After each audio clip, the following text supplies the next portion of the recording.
This was the worst one I ever had, by far. She walks away, calls me a bitch, and continues to call me a bitch. And I'm just like, whoa. Where the maid of honor herself, sister of the bride, was not happy that I told her that I was going to get her a chair in a few seconds once I got everybody lined up. Hey ladies, welcome to season 3 of B3 podcast, Boss Babies in Bottles. And for those of you that are new here, my name is Jessyca with a Y. I'm a twin mom, wedding and event planner, entrepreneur, and for today, your drinking buddy. May that be coffee or wine, depending on the time of day. Here I get real with you and talk about all things mom life, building your business, and event planning. What I've loved most about my first 2 seasons with you guys is that I've gotten to meet some amazing women and moms that are just like me, just trying to do their best in life. I've also been able to get super real with you all on my life and motherhood in general. So join me this season as I go through the twins' first birthday and what it's like to be a mom of twin pre-toddlers. I'll also be having some amazing special guests and going through some of my best wedding planning stories too. So grab your favorite bottle or drink and let's get this party started.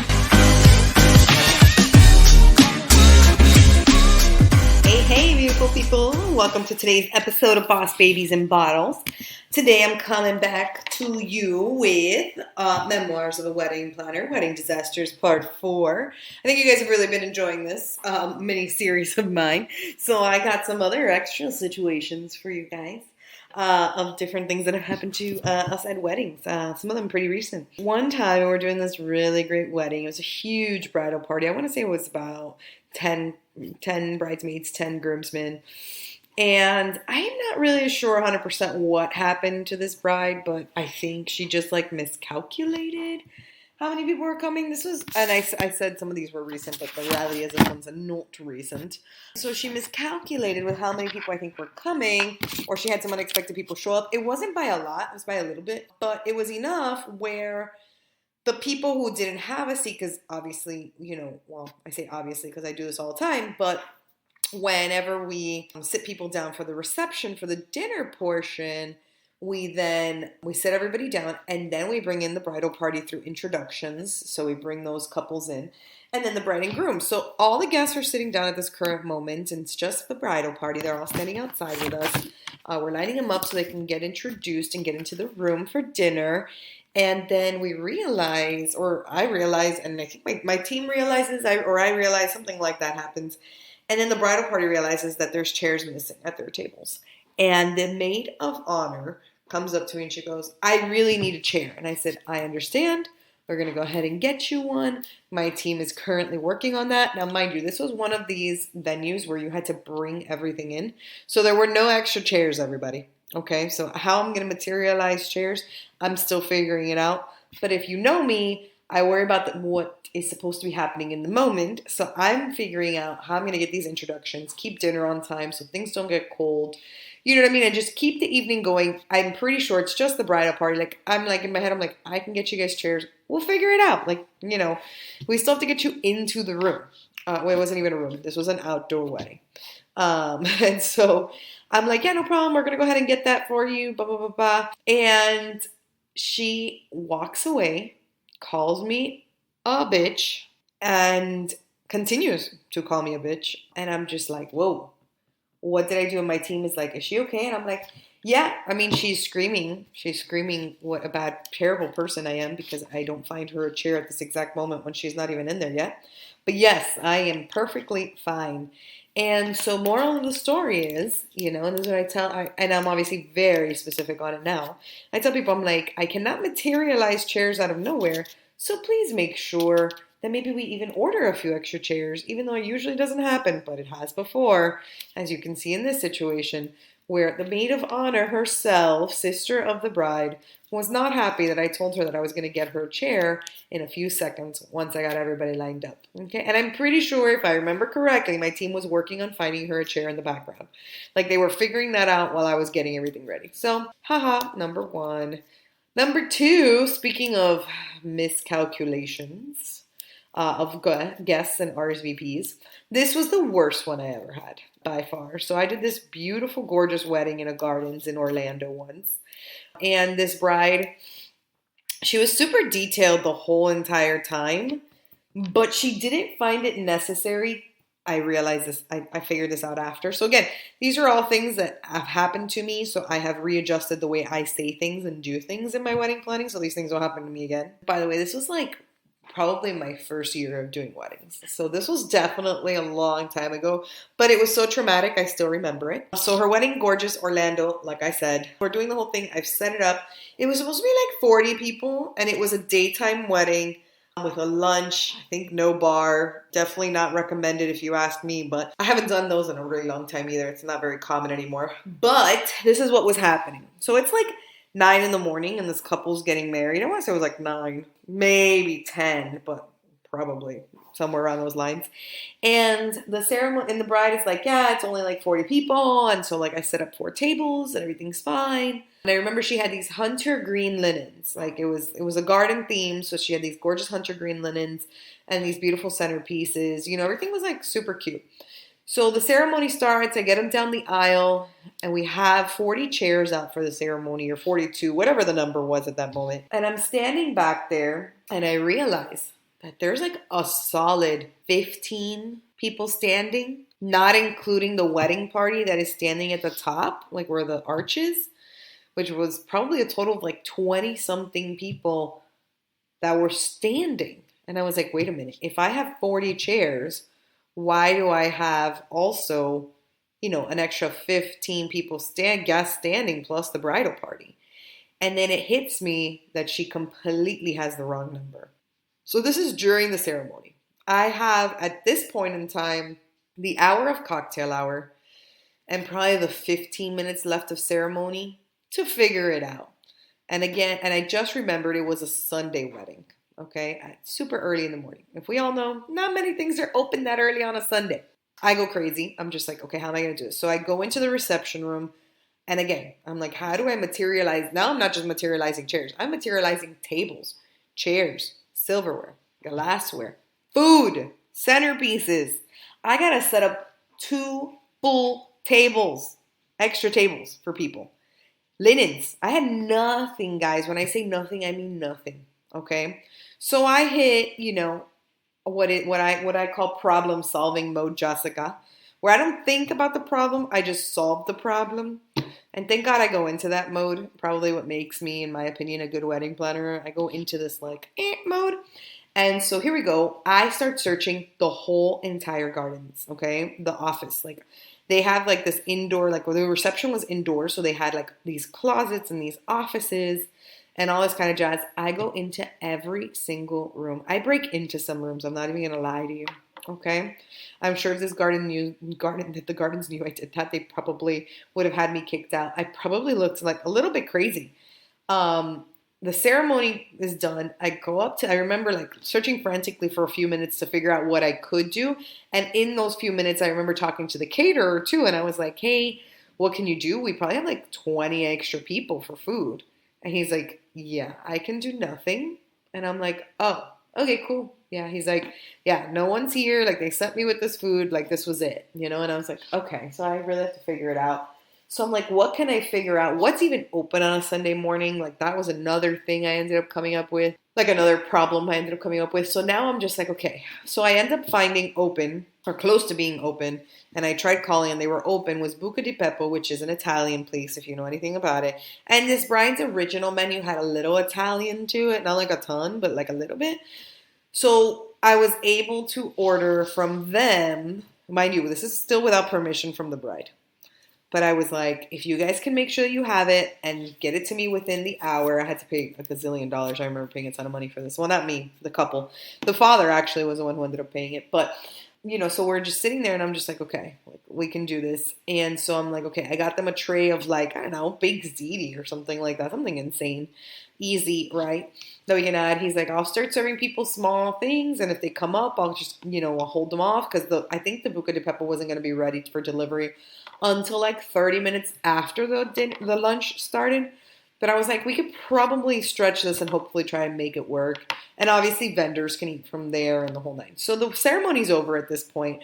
I at least was able to solve the food situation, which I think is probably the most crucial, although nowhere to sit is probably pretty important too, but whatever. At this point, I'm like, just kind of trying to solve as much as I can. So the ceremony's over. I go up to the bride and I'm like, hey, so you have like 20 extra people here. What do you want me to do with them? And she's like, I do? Oh my God, but those people didn't RSVP. And I was like, did you follow up with them if they were coming? And she's like, no, I just assumed they weren't coming. And I was like, oh, okay, yeah, that's definitely the way to not do it. So now I'm like, I can't make the bride feel like shit, but at the same time, it's her fault that we're in this predicament to begin with. So I'm like, all right, well, I guess we're gonna, I don't know, figure it out. So I tell her my plan. I'm like, all right, so I can do this for food. I was able to, I located two, I remember, I feel like I had told her, I was like, I located 2 tables. I have no linens, no centerpieces, no nothing else yet, but I'm working on it. But for the food, it's going to cost you X amount, and I'm still trying to figure out if I can get the rest. Are you okay with these charges? And she's like, can you talk to my dad? And I was like, girl, I ain't got no time to talk to your dad. I'm trying to materialize a bunch of things in the next 45 minutes at this point. And so I was like, yes, of course I can talk to your father. I would love to talk to your father. So I go to her dad. I tell her this whole same situation, but a lot faster this time. And he's like, oh, wow. How much is it? And I'm like, look, dude, I ain't got the time. Like, yes, no, do you want your people to starve? I'm cool with that too. Doesn't bother me. And he's like, okay, fine. Here's my credit card. I'm like, okay, great. Thanks. Bye.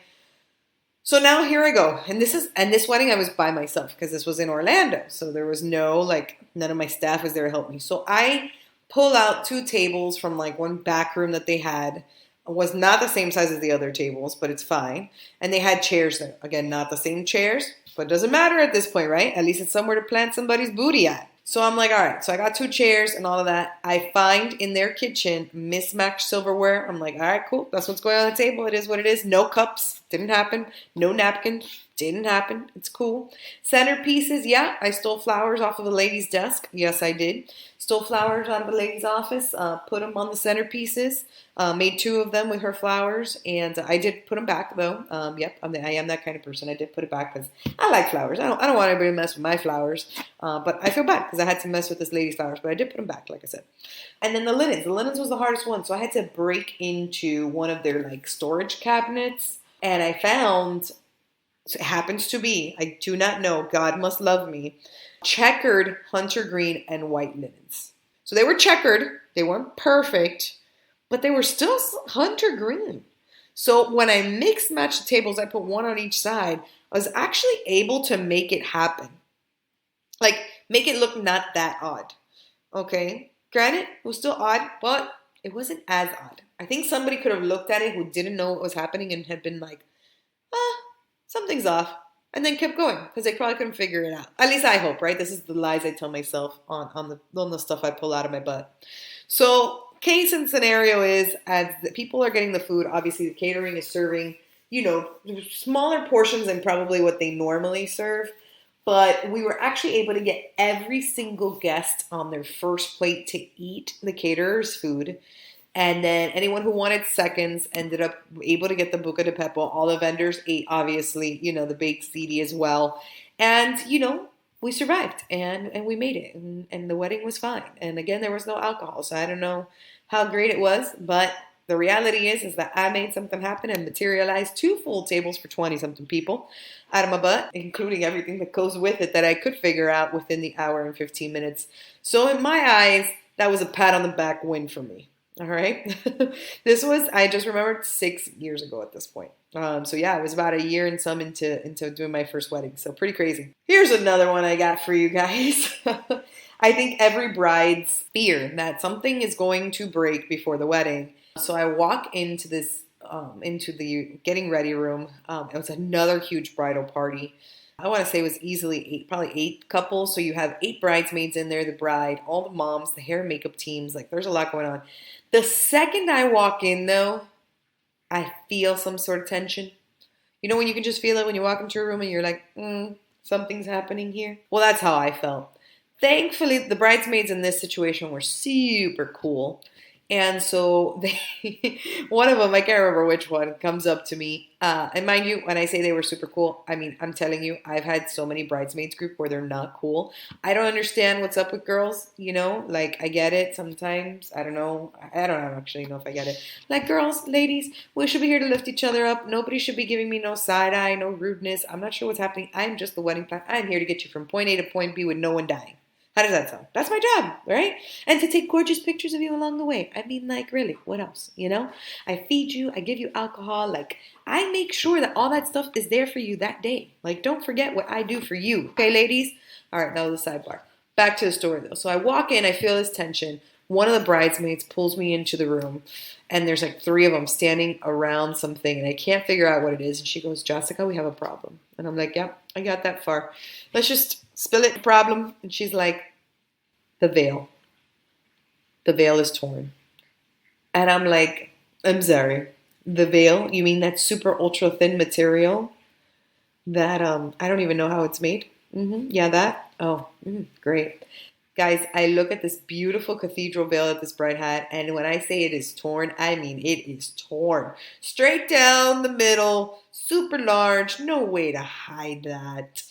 And at that moment, I just wanted to look around and be like, which one of you did it? Which one of you is causing me this drama for your mom? Oh my God. I'm like, how the hell am I supposed to figure this one out now? And mind you, they're all looking at me like, what are you going to do? And I'm just like, all right, what am I going to do? And I was like, all right, here we go. I got this. We'll figure it out. I channeled my inner grandma. Yes, my abuela. We all know her. May she rest in peace. And so channeled my inner abuela here. And I'm like, all right, she taught me how to sew. I can do this. Granted, I probably can't do the things that she used to do when she was sewing, but I can sew somewhat enough. And I'm like, now I just need to find a way to make this sewing as inconspicuous as possible on a veil that is basically transparent. Okay? We all know that material that veils are made out of. So I sit on the floor, probably for a solid hour, and I literally, as tiny as I can, sew this veil together. And I was able to get it to a point into one of like the flowers. So like it wasn't completely that material. Like there were like flowers and like like those material flowers in like random spots. It wasn't all over the veil. It was like in random spots. Luckily, it was close enough to one where I was able to kind of like stitch it together and stitch the main part into the flower because I had to have something to hold on to. Like, again, this veil is like super thin. So I'm like, how the hell am I going to do this?